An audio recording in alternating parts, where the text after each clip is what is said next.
With just 6 days until the June primary, Governor Gavin Newsom today signed a bill into law addressing ballot seizures and election equipment interference. The bill strengthens ballot chain of custody protections and prohibits unauthorized access to voting systems, voting machines, or voter data.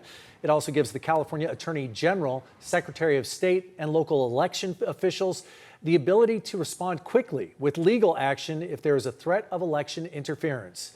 Newsom says these additional protections signed into law today are especially important ahead of the 2026 election. That's what this legislation begins to address, a pattern of actions. That pattern, by the way, unfolded in primarily blue states where the Trump administration tried to access the voting rolls of our state. If not for the courts and the state of mind of the attorney generals and governors in those states, he likely would have had access to that. He's trying to vandalize trust as it relates to vote by mail and so many other categories. Election workers should never fear political intimidation for simply doing their job.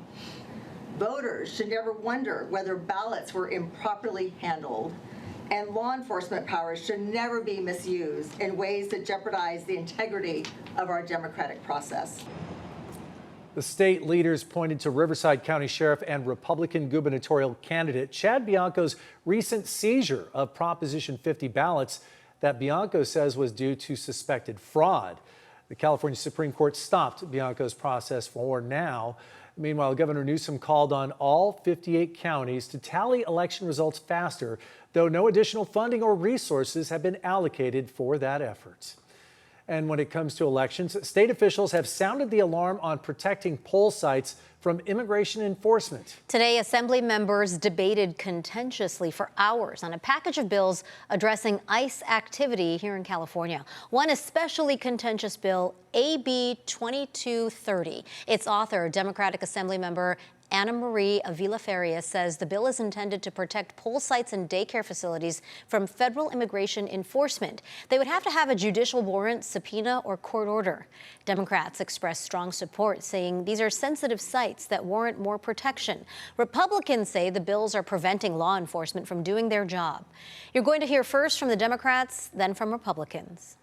To prohibit immigration enforcement from entering or surrounding these locations, ensuring that people can vote and children can learn without fear. We shouldn't have to be protecting our polling places and daycares from ICE agents from intimidation, but this is the reality.